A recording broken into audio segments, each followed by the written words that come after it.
free mind. You crazy for this. Soulful. It's like our responsibility to make us feel something. You know, to make people feel. Make people feel what we feeling. Hey, yo.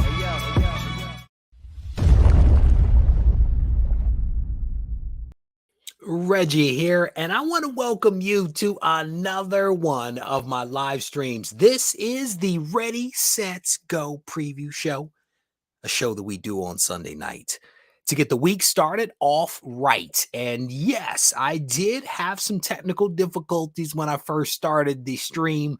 I have moved a couple of things around here in the room, and as a result of that, everything is thrown off. You make one change, and then you have to change so many other things, and then a lot of stuff goes wrong. But we are trying to get our ducks in a row again to make sure that we continue putting out content, but always trying to elevate the game ever so slightly. Huge shout out to Captain Can Comics up in Canada, JAF in Bethlehem, PA, Comic and Figure Addicts in Union City, California, and Nirvana in Tennessee. Those are just a couple of the local comic shops that have opted to carry Isolation. So I have to give them a huge shout out. If you are in any of those areas, any of the vicinities of those comic shops, I encourage you to lend them your support. Swing by, pick up a copy or 12 of Isolation. You will not regret it. I read some comments here. Some people said that they have copies of Isolation under lock and key and have yet to read it. The quality of Isolation is such that you can actually read it and not leave fingerprints, not give the cover a spine tick or jack up a page. You can feel safe to actually read it because we used high quality paper. I encourage you to read it. It is definitely a good read. I finally had a chance to actually sit down and read the comic itself on one of my trips to the West Coast. But I am back, and we are going to make some magic happen. There is a ton of stuff that is happening in the world of comics and collectibles, but we are going to get it into it. Lee, how you doing, brother? It is good to see you. He says, after a long hiatus. Here's the thing, Lee. I've been here the whole time, brother. I've been waiting on you to come back. It is good to see you. This show is dedicated to my man Lee, who has been on a hiatus. Shout out to Dave. Dave came up in here stirring the pot. I don't know why he would choose to do that. His little brother is going to get some revenge on him, no doubt about it. All right, let me say hello to a couple of people. Steve is up in here. How you doing, brother? It is good to see you, Steve Conge. Ty, how you doing? Jerome is up in here. Bulldog, how you doing, brother? It is good to see you, Liger Style. How you doing, brother? Isolation was a good read indeed. Interesting ending, no doubt about it. Herman, how you doing, brother? It is good to see you. I do believe that you hit up a local con this weekend and picked up some good stuff. There are some familiar faces here, Herman, that will always be here typically 20 to 30 minutes before the show begins. They congregate, they socialize, and they are who make the channel what it is. Brian is up in here. How you doing, brother? It is good to see you. Speaking of good people, there you go. The OG Blue Wrench. Tina's up in the house. Edward, how you doing, brother? It is good to see you. Another Blue Wrench. My man, Matt Woods. It's good to see you, brother, as always. Trev, how you doing? Richard's up in here. Philtastic, how you guys doing? It is good to see all of you. Squirrel Madness, my man, Wayne up in Canada. It is good to see you, my friend, as always. Scrolling through. Patrick, how you doing, brother? It is good to see you. All right. So let me give you guys a quick update on some of the content that is going to be coming out from the channel over the course of this week. I have aggressively been playing catch up since I had to make 2 West Coast trips in a single week. I can tell you it almost crushed my soul. Almost crushed my soul. 2 West Coast flights, lots of shipping, family, work, and all of the other responsibilities. It almost got me, people, but I feel like I'm almost on the other side of the mountain. This week, we're going to be releasing a couple of cool videos. One of them is involving a foreign language comic. I have a foreign language comic featuring Spider-Man. You can't go wrong with that. We're going to drop that video this week. That video is like a haul with some other stuff in there.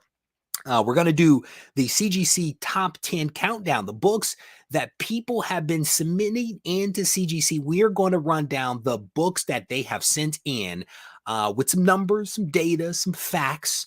As somebody said in one of the comments on one of my videos this week, I suck all the life out of comics because I use numbers. Imagine that. Math is boring, I guess. But we're going to count down the CGC top 10 most submitted books this week. And then I'm also going to release a video. I got on a little kick of how-to videos, which is like the origin of the channel. So much of the original stuff that I put out was how to do this, how to figure that out. Here's what I learned. Let me share this stuff with you. I did a video probably 2 years ago in which I showed a couple of tips and pointers for taking photos of raw comics for the purpose of sale, right? A lot of people on eBay and other platforms put out some really horrible photos, like super horrible. Buy this comic, super blurry, for $1,000. Like, no one's going to buy your blurry photo comic for $1,000. Clean the lens, learn how to take a good picture, right? So one of the things that came out of that video was a lot of people saying, hey, what about graded comics? So I've released a video. Well, I will be releasing a video this week in which I show how to take good photos of graded comics, graded slabs. And I think this is a good video, whether you're selling comics or you're just trying to maybe put them up on Instagram or on the Discord server because you just picked up a cool book, but you want to make sure that you put your best foot forward, right? So in this video, I'll be showing you guys a couple of my tips and pointers for taking good photos. And again, this is a single methodology. This is not me saying you must do this. But here's a couple of things that I do that maybe you can improve upon. In addition to those videos, we're going to be going live on Wednesday for the Comics Today show. This is basically where we talk about news and current events. We're going to do a little bit of that tonight. But news and current events, that will be taking place on Wednesday at 7 p.m. Eastern Standard Time. And then we're also going to be releasing a podcast on Monday at 10 a.m. And you might wonder which podcasting platform. All of them. Your preferred podcasting platform. If you search for Regie Collects, you should be able to find the podcast. And as of recently, we have released 150 podcasts. And so you have an opportunity to take some Regie on the go. Shout out to my brother Razel for constantly reminding me to send him the podcast so he can upload it. It's one of the things that I forget, slips my mind. He sends me a message. Please send the podcast whenever your schedule permits. I'm like, here you go, bro. So that's some stuff that's going to be coming out from this week. All right. I'm sorry, coming out from the channel this week. Scrolling through some of the comments here, I am trying to see. I'm waiting for the Regie reads isolation. I did. Ty, what is Ty talking about? There's a comment here from Ty. I see part of it. I don't see the other part of it. Scrolling through, just opened my mail, saw issue 1E for the first time. I'm going to be honest with you. Cover 1E, the premium cover with the matte finish and the spot gloss with the UV coating, is honestly my favorite cover. It is striking. The photos, the videos that I've captured do not do it justice. Do not do it justice. But when you see it in person, oh my, it will take your breath away. It was also a very expensive book to produce. Let me tell you that. It was more than double the cost of a regular issue. That's how expensive that one was. So I've had people reach out to me asking about getting cover E and also the Comic-Con cover. None of those are for sale right now. What I will tell you is to stay tuned because there are going to be some announcements that will be coming out that may make some of those covers available to folks. I would definitely say stay tuned. For the moment, you cannot purchase those things, honestly, because 1E, I am trying to play catch up. I'm still trying to play catch up. That book has to be, every issue has to be inspected, bagged and boarded. Inspected, signed, bagged and boarded, bundled up, shipped to New Jersey, unboxed, signed again, boxed up, sent back to North Carolina for me to then send it out to people. So there is a process to it all. There is definitely a process to it all. And I'm still playing catch up. I think I have like 90 copies of it en route to me right now. And as soon as those copies come in, I will be able to process those orders and get it out to you. So Mr. E says, just got isolation. I really enjoyed it. Thank you very much, brother. I am glad that you did. We have some good stuff on the horizon. I will definitely tell you guys to stay tuned. I'm scrolling through the comments, seeing what else is let me see. I will tell you, please do not spam my news feed or the channel talking about some stuff. You better believe that I'm not talking about it. Scrolling through Richard, that was one of the comments that was made. A person was like, you may not be able to read this. And I'm like, you are correct. I cannot read it in any way at all. I'm gonna go ahead and just put you in timeout for a minute because we are not gonna do that up in here. Scrolling through some of the comments here, I think that I am all caught up by and large. Got cover E a few days ago. It popped so hard. No doubt about it, David. You are correct, brother. I don't open a comic without gloves. I respect it, brother. I respect it. You got to put on a suit and tie, though, for isolation. You have to put on the white gloves and the suit and tie. You didn't miss a thing, Steve. We are still getting warmed up here.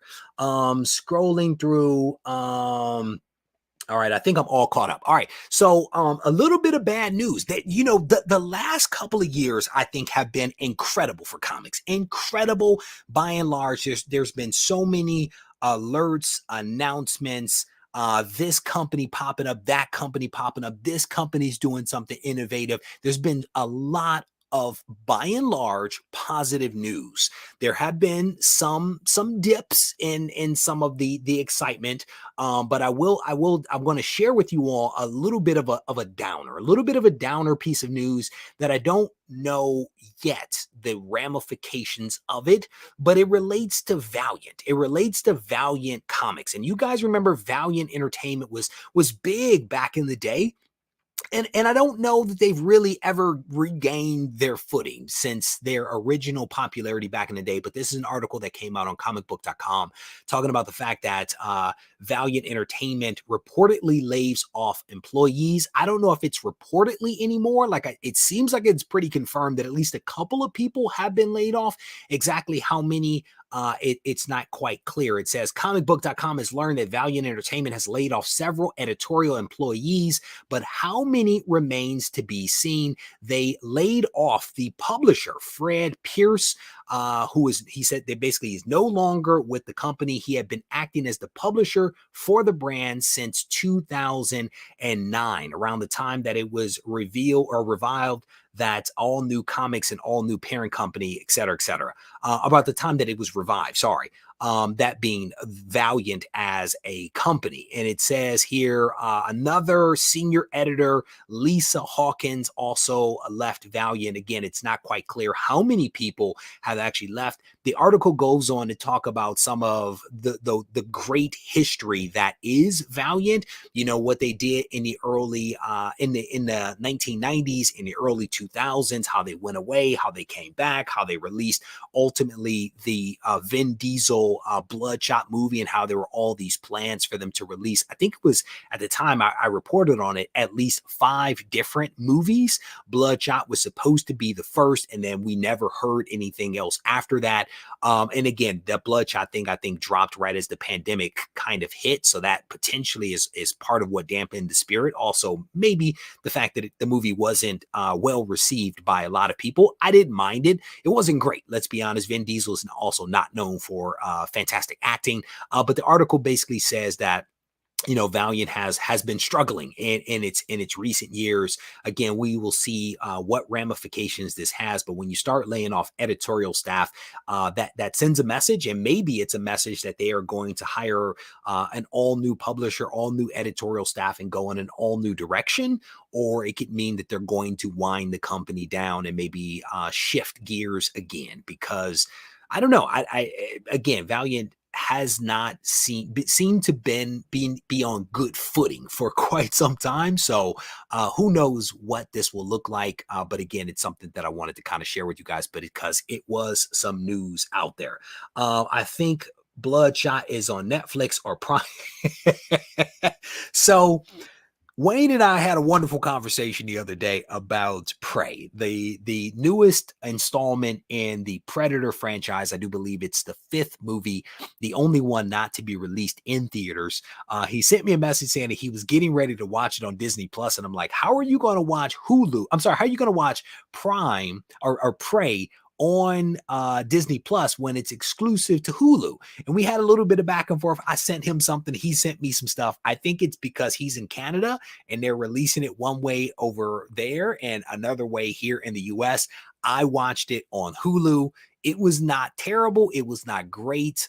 It was just an okay movie. It was an okay movie. It had a solid ending, I think, a triumphant ending, if you will. But if you haven't seen it, I encourage you to watch it. But that's where that joke is actually coming from. So you could be right, Richard. It could be a restructuring. They could be going again, Valiant, that is, in a all new direction.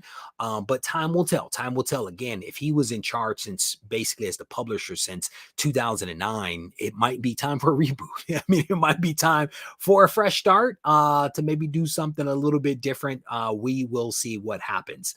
So I'm gonna go ahead and put another person on timeout because I'm going to ask the Blue Wrenches to continue to be on the lookout for all this VV talk. I think that they are trying to swirl up in here, dropping all kinds of stuff. So if you see it, just go ahead and shut it down. Not a problem.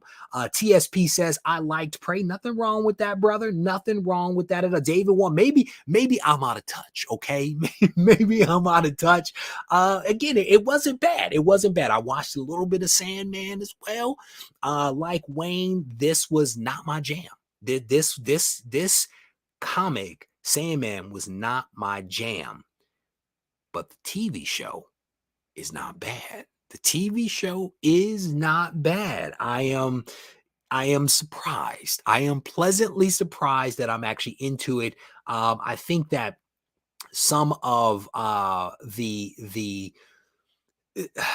audio I struggled with in like the first episode. Some of the character references I struggled with in the first episode.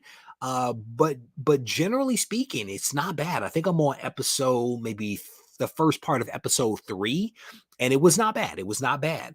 Steve White says he's going to watch it next. That's what's up.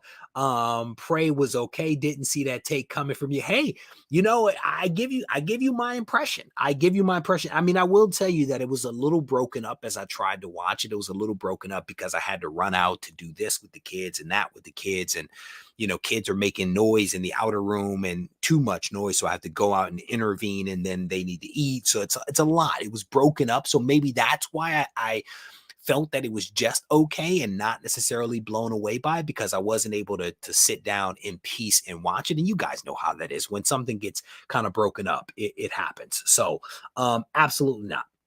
Absolutely not. I don't see that one happening. I don't see that one happening at all. Scrolling through some of the comments here. Scrolling.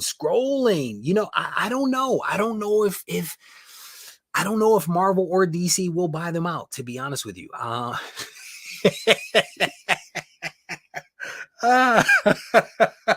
Oh man, no, no, man, you can't root for the Predator. You can't root for the Predator. You can't do that. But you know, the Predator was kind of dope. He was kind of dope. Yeah, the focus was not on the Predator. Let me not do that. Go Predator, go! You guys are hilarious. I don't want to say too much because there are still people that have not seen it, so I don't want to say too much. Danny is up in here. How you doing, brother? It is good to see you. Scrolling through. Yeah, you don't mess with Tina. Don't mess with Tina. When you send the Blue Wrenches out, they will come for you. Just watch out. Scrolling through. If you want to talk about new comics, you come in here on Wednesday. Wednesday show is when we talk about all the new comics. People will tell you what's good, what you should skip, what you should put on the top of your stack. Scrolling through the comments here.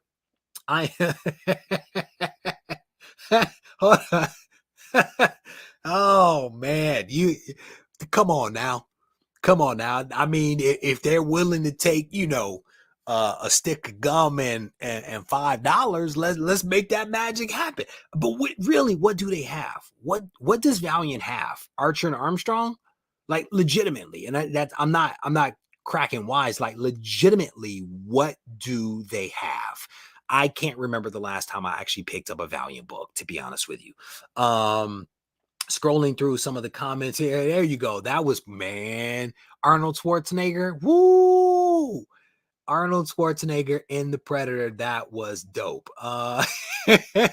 Brother, it's been a long time since I had leg day. Okay, let me tell you, I'm not gonna talk about that Predator's legs. I'm not gonna talk about it, but I'll talk about his face. His mug was cold busted. It was cold busted. It was a cool movie, and again, I would say more about it. But again, there's a lot of people that haven't seen it. Frog Brawlers up in here, how you doing? For those folks that are coming in a little late, we spoke ever so briefly about Valiant. The fact that it appears that Valiant has laid off some people. They've laid off the publisher that has been around since around 2009.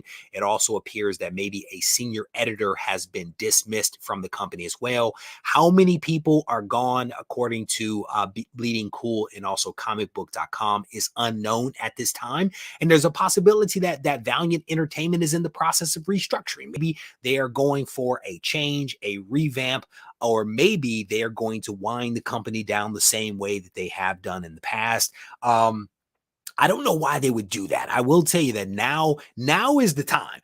Now is the prime time to be doing something with comics. I will tell you that I feel like there's a lot of interest.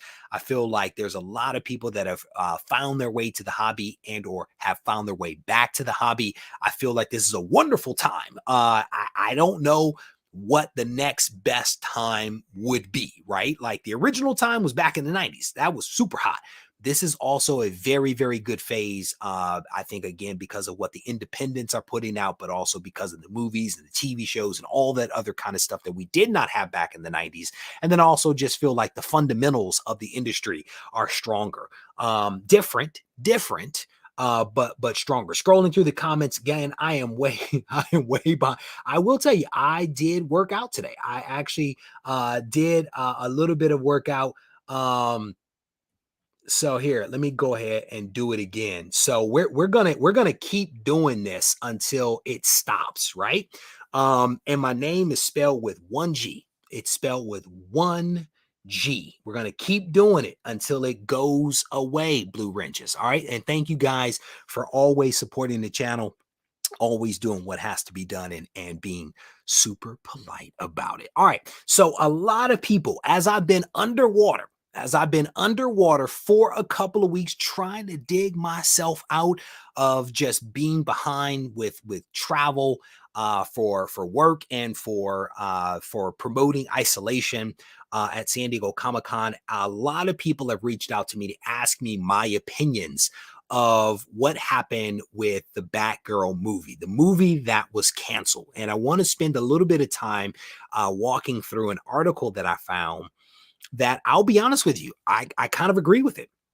I kind of agree with the decision that was made. I think that a lot of people are disappointed, but hey, it might make total sense. And so this was an article that I found on Vanity Fair, of all places. Batgirl controversy, they say.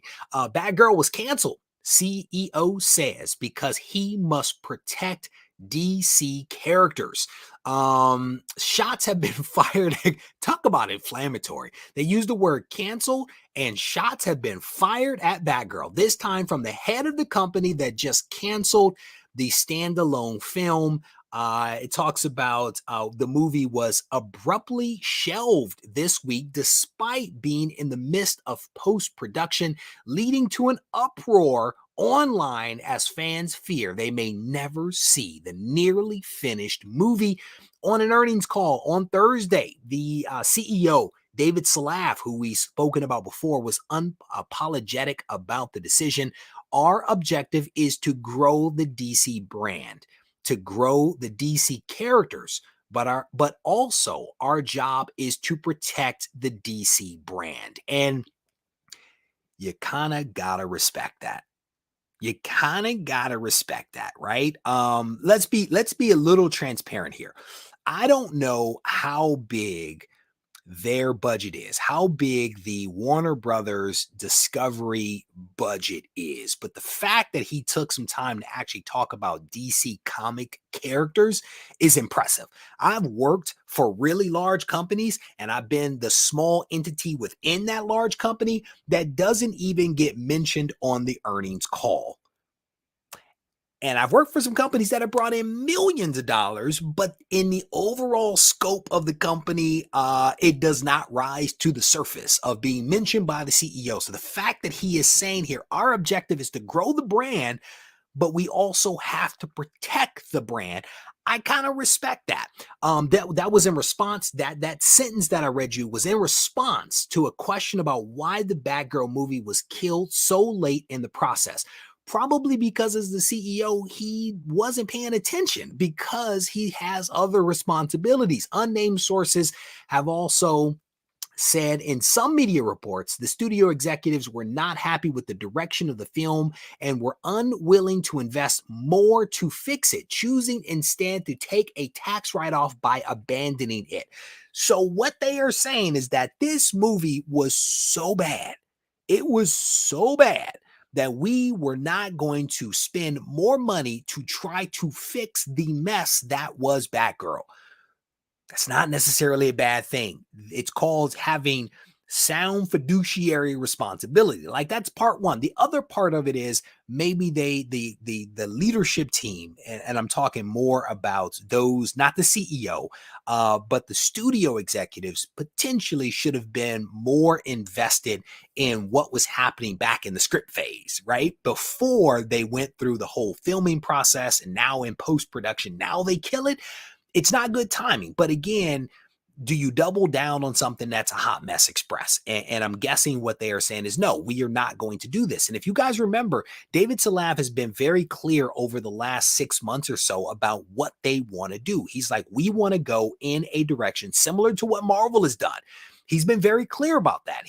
I want to say he hired a guy to come in, act as a consultant to give them some leadership and guidance as to how to develop these properties the right way.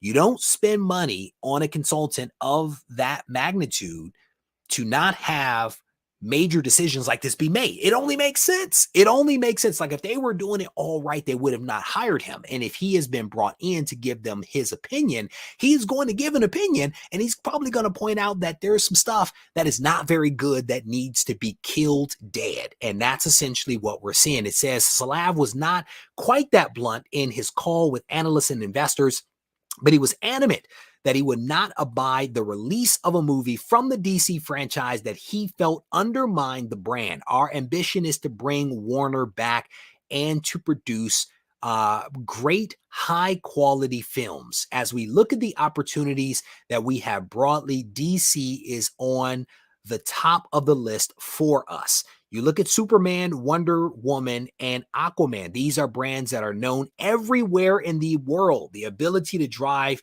those all over the world with a great story is a big opportunity for us. The only part of this sentence that I do not agree with is the fact that Aquaman is known all around the world. I am not quite sure about that. He would have been better off to say Superman, Wonder Woman, and Batman. maybe he got his Aqua and his Bat confused. Aquaman's cool. Don't get me wrong, DC fans, cool down, simmer down. But if he had said the Trinity, that would have made more sense to me. Essentially, what David's saying here is, look, this movie was bad. We needed to kill it. We are trying to commit ourselves to quality. We recognize the value of the intellectual property, and we are not going to damage that IP by putting out a movie that is not good. You have to respect what they are saying. They are saying, hey, we are going in a new direction. We are going to try to make some things happen. And as a result of that, we're going to have to make some difficult decisions. You don't write off a movie that is that close to being done and is that expensive. But what was the alternative? What was the alternative? If you finish the movie, you invest more money into it. I can't remember. I think it's like 95 million or something like that. You spend more money to finish it. Then you have to spend more money to market it. Then that movie comes out and it's a dud. And people say that it's a dud. And now you've wasted $250 million, and then you've damaged the Batgirl character for a while, where you can't release anything because people are like, this character's trash. It was a good decision, although I think a difficult one. He says, we are devising a long-term plan that echoed the successful interlinked movies of DC's longtime rival Marvel. We have done a reset. We've restructured the business, where we're going to focus, where we will be a team with a 10-year plan focusing just on DC. It's very similar to the structure that Alan and Bob put together with Kevin Feige at Disney. And a lot of people will poo-poo that. A lot of people will poo-poo what he is saying there. But as I've always said, there is nothing wrong with looking at your competition and learning from your competition, especially when the competition is successful. You can learn from them and take what they do well and twist it and morph it into something that will work for you, that will make it unique to you. But you cannot. It would be a huge mistake to not look at what Kevin Feige has been able to do. And I want to say that there was something that came out recently that highlighted the fact that maybe there was some superhero fatigue, something that I've been against because there's been no data that will speak to that. But there was a headline that I saw that I need to read that says something about superhero fatigue. Maybe there is. I don't know.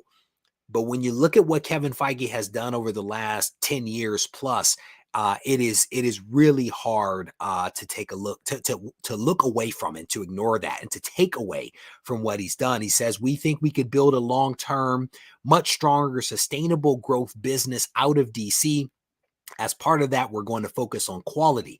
We're not going to release any film before it's ready. We're not going to release a film just to make a financial quarter. The focus is going to be, how do we make each of these films in general as good as possible? But DC is something that we think we could make better. You have to respect that. If you are a fan of comics, if you are a fan of DC characters, you have to respect what he is saying. He is saying, look, we want to get it right. And as part of getting it right, we got to cancel the Wonder Twins, and we have to kill the Batgirl movie, and we have to do this and bring in Lady Gaga that, right? My hope is that all of this angst leads to DC being successful. And you guys have heard me say that repeatedly. I want nothing but the best for DC and for Marvel. He goes on, David Salav does. This is actually a really, really good article. He said, the company is proud of at least some of its upcoming slate, citing The Rock's Black Adam, the Shazam sequel, Fury of the Gods, and the upcoming big screen version of The Flash, even though it has Ezra Miller, who we've spoken about. He says, we've seen them, we think they're terrific, and we think we could make them even better. Again, you have to salute what he is saying here. There's a little bit more to the article, but I'm going to go ahead and skip that part. So for those folks that came in a little late, basically what I've done is just kind of covered off on this wonderful article that was on vanityfair.com that spoke about why the Batgirl movie was canceled. There were some wonderful quotes in here from Warner Brothers Discovery CEO David Salav. Again, I applaud him. I applaud him for taking a stance. I applaud him for basically saying, look, we are going to wipe the slate clean. We're going to try to do things the right way. Jerome, I would not go that far. Jerome, I would not go that far, Jerome. I would say the DC has some good storylines. The best, no, sir. No, sir. I will not sign up. It is. You have to respect it. And you might not like it. You might not agree with it. Maybe, like Wayne, you wanted to see the Wonder Twins. But would you have wanted to see it if the movie was trash? If it was trash, what would you have thought? If Batgirl had come out and it was trash, what would you have thought? DC can't get anything right. I wish DC would get their stuff together. DC, like Jerome, has the best stories, yet they cannot make a good movie. They cannot consistently make good movies. DC should just stick to anime because they do anime right, but they cannot make a movie to save their lives. That's what people would say. And I know that that's what they would say because that's what they've been saying for the last couple of years, right? I didn't make any of that up. Didn't make a single word of that up. So you can count on that. The Batman movie was good. I enjoyed it. It was dark. It was dark, man. It was in my sunroom. There were certain things I couldn't even see on that screen. But the Batman movie was good. I enjoyed it. Scrolling through, Mark says the fatigue with superhero movies is the latest batch has been at best. I think I would agree with that, right? You put out a good movie. You put out a good movie. It doesn't matter what it is. If it's good, people will watch it. You put out an movie, people will say, I'm fatigued, I'm tired of this, right? It's true. It is absolutely true. Scrolling through, they save money on CGI scenes. They may have had a flying chair. Oh, well done. Well done. Scrolling through. Yep, get it right. It has to be good. Wait a minute, that has to be the goal. Reworking Sonic comes to mind, and as a result, it did great at the box office. Says fight the good fight. My kids were watching Sonic just the other day. Scrolling through the comments here. Yeah, Mark, you should have been here. Mark, you should have been here about 20 minutes ago because we spent a lot of time actually talking about both of those things. You've missed it. You have to watch it on replay now. All right, scrolling through. No, Prey was okay. I thought Prey was okay. Sandman I thought was pretty good. And I gave my rationale for why I said those two things. I just realized that I am on Wi-Fi. Can you guys see me? Am I distorted or am I clear? If I'm clear, I'm not going to change it because the last time I went back to Hardwire, it got all funky up in here. Scrolling through. BCL says, hopefully DC won't kill diversity in their works. That is a challenge, as you know. That is like a third rail right now when you start talking about diversity. I think the big thing in my mind, tell a good story. Tell a good story. That's all. You do diversity for the sake of diversity. There, without it being a good story, that'll be a challenge. You tell a good story that also has diverse characters and people will get on board with it. But you put some trash out there, it'll be ugly. It'll be a bloodbath. And potentially that's, I don't know. Let me not say that. Scrolling through. Can we talk about the DC anime folks? Now they know what they're doing. There you go. There you go. I literally just said it. Scrolling through. Let me see. Slav is the Joker from The Dark Knight when he sets fire to a pile of money. Brother, have you looked at what his compensation is? Scrolling through the comments here. DC animation is undefeated, says Trev. Lad, how you doing, brother? It is good to see you. I am doing well, and thank you. Thank you for spelling my name correctly. I absolutely appreciate that. First Wonder Woman was dope. Vox, Owen, you, sir, are correct. The second one, not so much. The first one, fantastic. No doubt about that. Scrolling through some of the comments here. DC has made some great films. Frankly, they set the template decades ago. But what have you done for me lately? I would agree that some of those early Batman movies were great. Some of them were great. I mean, some of it was kind of sort of campy, right? But that was the times that we were in. But what have they done lately? They've put out a couple of people love the Joker.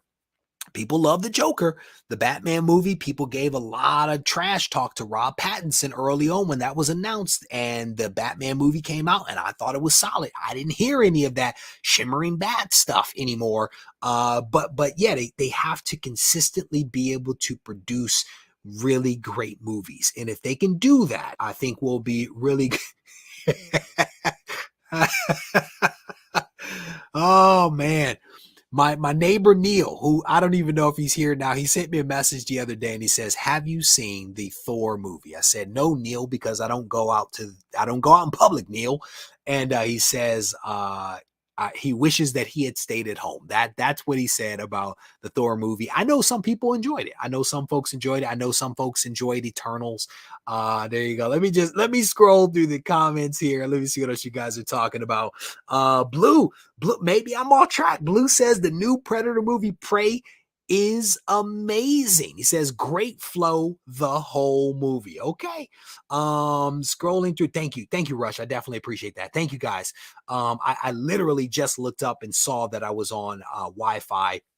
Had the computer downstairs and brought it up here shortly before. So thank you, guys. I definitely appreciate that. All right. Frog Brawler says, I look good. That's what Frog Brawler said. We're going to go ahead and rock with that. All right. So for those folks that came in a little late, we spent a little bit of time talking about the Batgirl controversy, the fact that the Batgirl movie has been canceled. There was this wonderful article by Vanity Fair in which they had some great quotes in here from David Slav, the CEO of Warner Brothers. And I completely agree with the decision.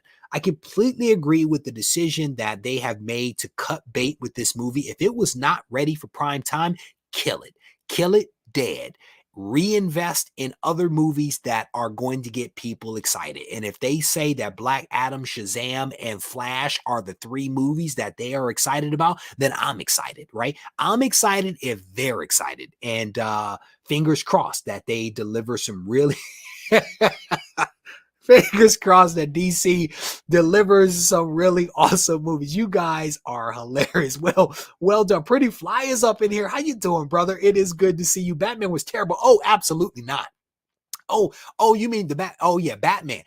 But I'm talking about the Batman. I'm talking about the Batman. And that was fantastic. Scrolling through the comments here. Well, I am way behind. Let me see. All right, I think I'm all caught up. What is that? Thor was better than that Dark World, says Liger Style. I don't know if that's saying a lot. I don't know what that's saying. I don't know what that's saying, brother. All right, so we covered off on the Batgirl stuff. So I'm having to backtrack. Because a lot of news came out when I was underwater, when I was just underwater with work and family and all that kind of stuff. So I'm having to go back and revisit a couple of things. And this news came out, I want to say, while I was at San Diego Comic-Con or as I was headed out to San Diego Comic-Con about Diamond.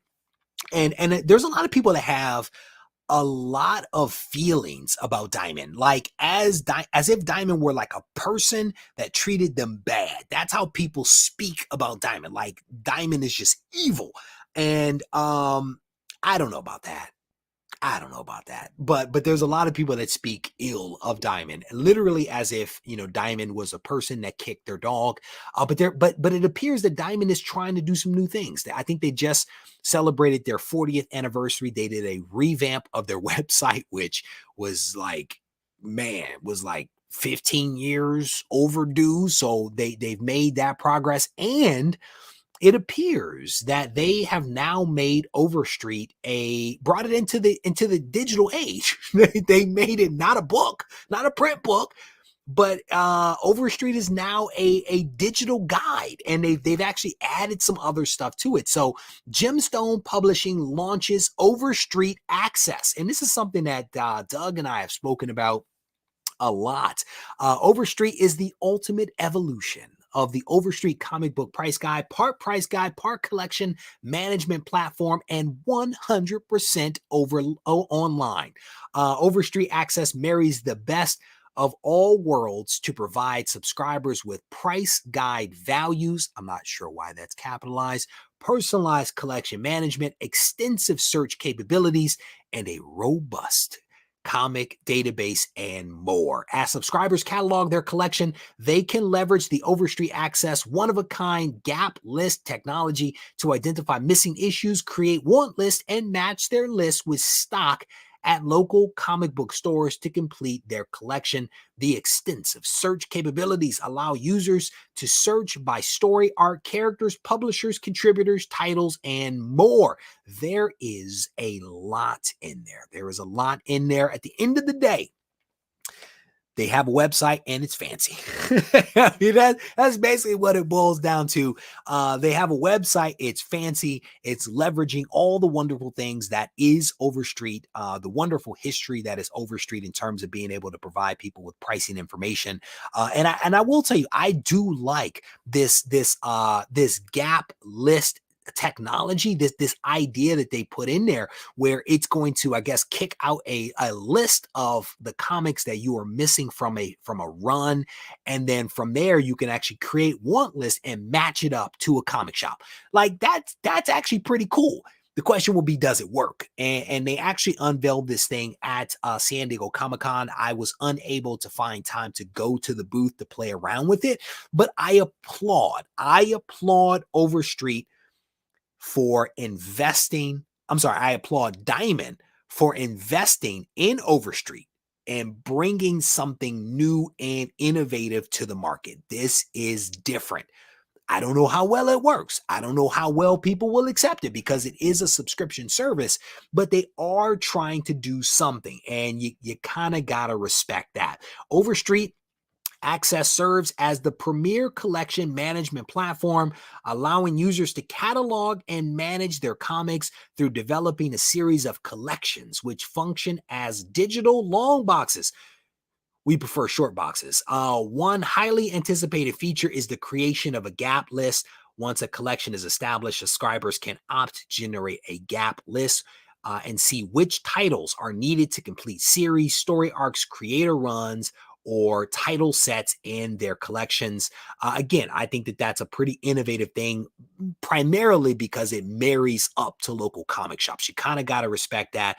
And Diamond has the relationships with the comic shops. The question will be, how up to date is that technology, and are LCSs investing in going to their back issues to make that information available? Is it real time? Is it batch updates? That kind of stuff. So I have a lot of questions about this thing. I haven't had a chance to play around with it, but again, wanted to kind of share this with you all. If you had not seen it, I'm curious if anybody has actually tried this thing out yet. I want to say maybe I saw Chuck. I want to say maybe Chuck posted up a comment that he had signed and created an account. Reggie says he prefers short boxes, but the man has all the long box. But I only dig in my shorts, brother. I only dig in my shorts. So the long boxes is the extended collection. Everything that is in the PC is a short box. Everything that is in this room, there is not a single long box in this room. Everything is a short box. So I am speaking the truth. I am speaking the truth. Chris Bigger, how you doing, brother? It is good to see you. Let me see, scrolling through. Overstreet Price Guy came out a few weeks ago. All the prices have doubled and tripled to a certain degree. There you go. And that's the challenge. That's a challenge with putting out a print publication, is that, well, of prices, is that in a dynamic market, the prices change so rapidly that it's impossible for it to keep up. But what's fascinating is that there are a lot of LCSs that still use the Overstreet. They still reference the Overstreet for pricing. And I don't know whether that's good or bad. I think it probably depends upon the book that you're picking up and what the Overstreet actually says. But yeah, let me see. I'm scrolling through. I'm scrolling through some of the comments. Agreed. PC is short box all day. There you go. Man, I'm gonna tell you, that's why I call us comic book soldiers, because if you are toting some long boxes and if you tote enough short boxes, it is the workout, no doubt about it. Valiant needs to go back to the Jim Shooter continuity, says Mass. Scrolling through, Trev is weighing in here. CLZ has a find a missing comic function, but no connect. Yeah, and that's what I'm saying, Joe. To me, the find a missing comic function is not the innovation. The innovation is the connection to the LCS. And the question will be, are LCS owners investing in loading those back issues to the database for people to be able to find it? Because if they're not, then this isn't truly an innovative thing, because others are already doing that. And that's a wonderful point. Thank you for bringing that up, because they are not the only ones that are doing it. Shout out to CLZ for getting isolation loaded up into the system. I absolutely appreciate those guys. I sent them an email, and when I woke up, they were like, we got this done for you. Let us know if you need anything else. Shout out to CLZ for making that magic happen. Long boxes will make you take a deep breath. Well done. And if you've seen my garage, you know they're pretty high up too. So imagine trying to pull a couple of those down in those narrow walkways that I have. It is, yeah, buddy. I'm old fashioned. Overstreet is my Bible, says Rush Diehard. That's what's up. Scrolling through some of the comments here. Slabs have to go in those BCW plastic closing bit. You can't go wrong. The only bad thing about those BCW bins is that they are expensive and also unattractive. They're not. It's not an attractive box. Let's be honest with you.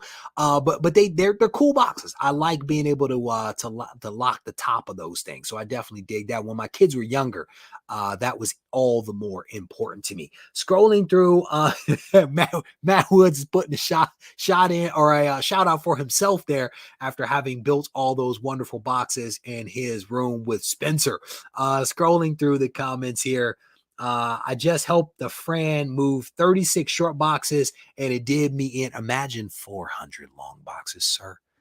Imagine that. It is quite the workout. So for those folks that came in a little late, we spent some time talking about Batgirl, that controversy. We also touched on Valiant laying off a couple of people from its editorial staff. And just ever so briefly, we spent some time talking about some things that Diamond is actually doing with the Overstreet guy, bringing it into and bringing it up to date by putting the pricing guy online, making it available to people with some additional features and functionality. I'm going to try to take a look at that platform here, maybe later this week when I get a little bit more time. I'm going to try to check it out and see what I think of it. So I'm going to start a pot here.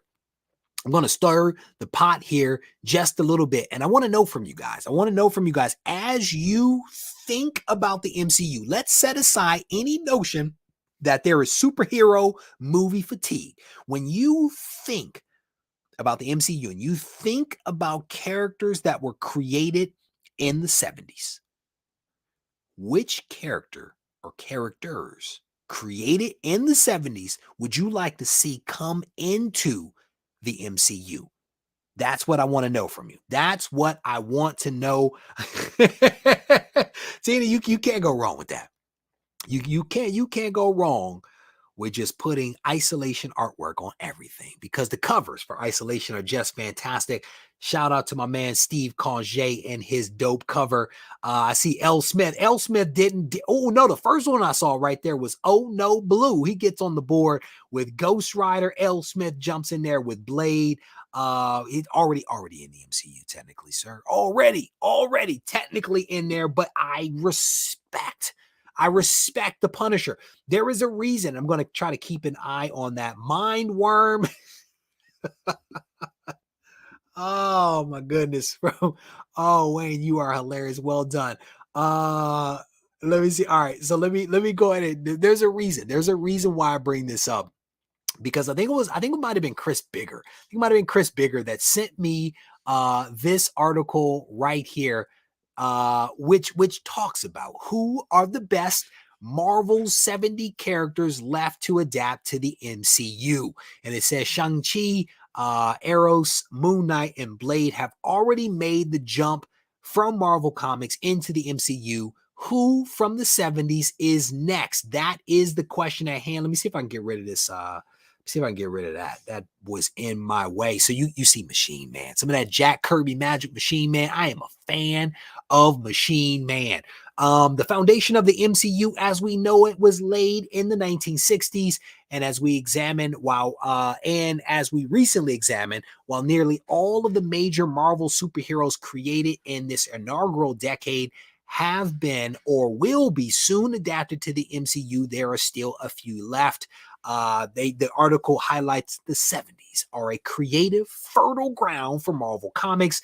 And the question is, who should make the leap next? Now, I think, I'm going to be honest with you, I think these people at Newsarama watch the channel. I think that they watch the channel because they actually put some criteria in here. Let me see if I can find it. They say, so who are the best of the rest of the 70s superheroes most ripe for the MCU adaptation? We're going to take a look at that right now, but remember the ground rules here. They actually put ground rules in it, some criteria. How many times have we reviewed a list from Newsarama with no criteria? they gave us some criteria. It says Spider-Man characters like Spider-Woman, Black Cat belong to Sony. As you guys know, Sony has around 900 characters that they have licensed, and it includes characters like Spider-Woman and Black Cat. So those are not going to be on there. This list is going to stay away from X-Men characters like Wolverine and Storm simply because they know that they're coming to the MCU. They're not counting characters that have appeared in Marvel TV productions, although there is a mistake in the list, although there is a mistake with that one, despite the current ambiguity of the MCU canon status, which takes out characters like Luke Cage, the Punisher, Hellcat, Iron Fist. Those characters have already appeared in TV shows, right? So they're basically taking them off the table. So I'm going to scroll through this list. I'll be honest with you. I don't know who Nighthawk is. I don't know who Nighthawk is. I got to figure that one out. I don't know who that is. Scrolling through Man-Thing. Man-Thing is on the list. Tigra is on the list. The She-Devil is on the list. Devil Dinosaur is on here. Jack Kirby creation, I do believe. Moondragon made the list. Deathlock. This is a mistake because Deathlock was in the Agents of S.H.I.E.L.D. It was in Agents of S.H.I.E.L.D.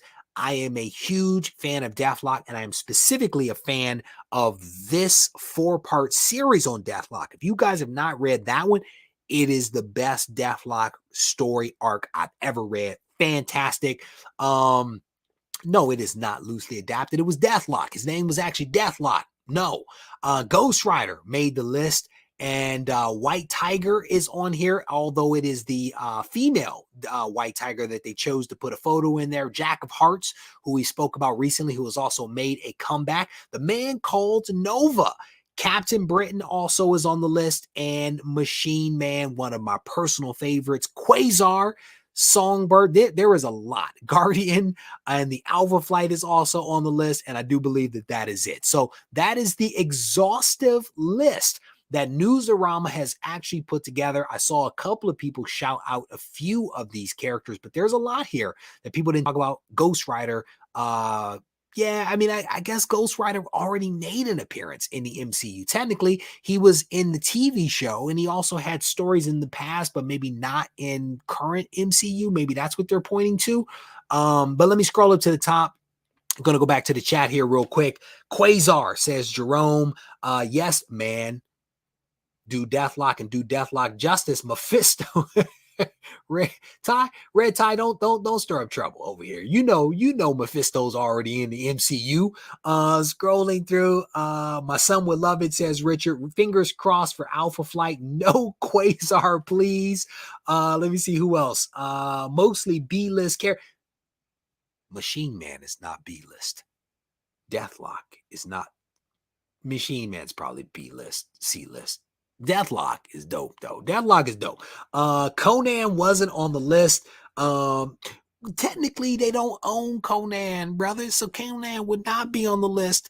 He is not an MCU property, so that's probably why. Raven, that's DC. Isn't that DC? Who is there? A Marvel Raven? Is there a Marvel Raven? Scrolling through some of the comments here, Nighthawk is Avenger 7. Thank you, Rush. Definitely, I appreciate that. Is that in Overstreet? That's probably in Overstreet. I could probably find that over there. Nighthawk was a Batman-esque character in Heroes Reborn. Thank you, guys. Thank you, guys. I definitely appreciate that. Wesley Snipes is pre-MCU. Blade hasn't had that was one of the things that, and I think the article talked about that, was the fact that Blade's in, but not really in because it was only his voice. He hasn't actually shown up. So they didn't, they chose not to count that one. Scrolling through the comments again, I'm gonna have to go read some Nighthawk, live action Thundercats. Steve, what are you doing? We're not talking about that, Steve. Not from the 70s though. I love some Night Thrasher. But that was 90s. That was not 70s. Yeah, we're talking about 70s. All right, scrolling through. All right, I think I'm all. Owen Reese says Norrin Rad. That's what's up. All right, you guys are awesome. Wait a minute. There for the long shot. There you go. All right. I think I'm all caught up. Could you imagine an MCU Conan? That might be. I think we saw a pretty nice one in Savage Avengers. That Conan wasn't bad. That one was not bad. Giant Man says Built Bulldog.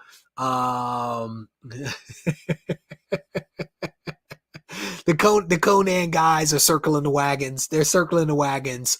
We don't own that anymore, so we won't talk about that. All right, so the last thing we're going to talk about before we wrap up, because we're getting close here on time, is another maybe controversial thing that has been in the works. I would say in circulating in the community for some odd reason. DC has done a couple of things. They've actually launched a new website that is now just DC.com. It's no longer DCcomics.com. They've dropped comics from the URL, from social media handles, et cetera, et cetera. And I'm not going to go through this article, but essentially what has happened is that DC appears to be getting its ducks in a row, kind of to my point earlier with the Batman stuff. I'm sorry, with Batgirl. They are trying to consolidate things, and they're trying to consolidate people's engagement with DC properties wherever they happen to be under this DC.com hub, if you will. Like, that's going to be your single point of access for being able to tap into all things that are DC. This article, this press release or whatever came out on August 3rd, giving all the details as to why they are going down this path, the rationale behind it. And again, I think that it makes a whole lot of sense to kind of streamline things, clean things up, and ideally, this will lead to a better quality product from DC. And so fingers crossed that that is the ultimate goal that comes out of it. I would not read too much into the fact that they have opted to take opted to take comics out of the name. I don't think that people should take that as a sign that they are moving away from comics. I honestly think that's a little silly. But if you go to Marvel.com, you'll see Marvel doing the same thing, right? So by and large, what we see in my mind is DC taking another page from Marvel. They are streamlining things. They are getting focused. They are cleaning up their house, and hopefully all of this will lead them down a very good path. So I at least wanted to comment on that ever so briefly. All right. One one last thing that I'll mention to you guys is that if you guys have not considered signing up for the Swoldier supply box, I want to encourage you to think about it. I want to encourage you to think about the Swoldier supply box.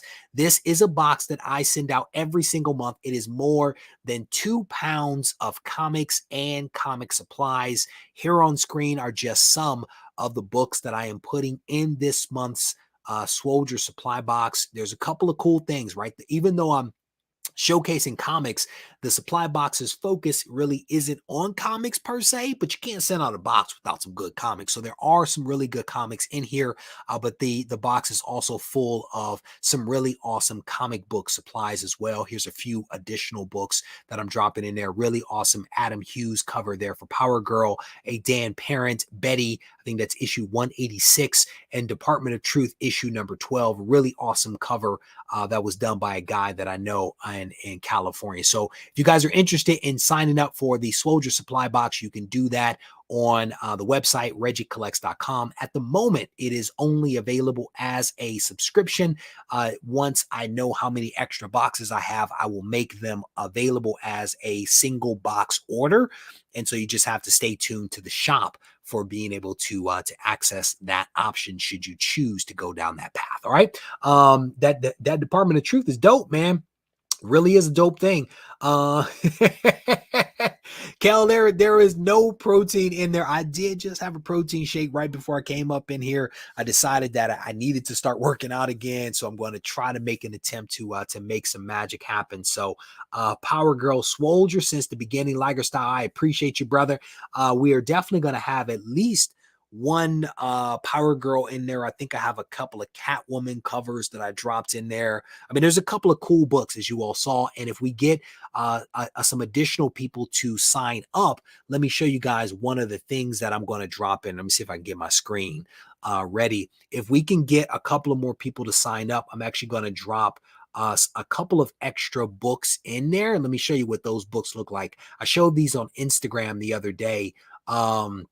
here are some of the other books that I'll drop in there. On the left, you have, or on the left and the right, no, technically all of these are Marvel Comics 1000. The one on the left, that X-Force, for some crazy reason on igcomicstore.com is going for $159, which I think is crazy. I don't quite know why that book is that expensive.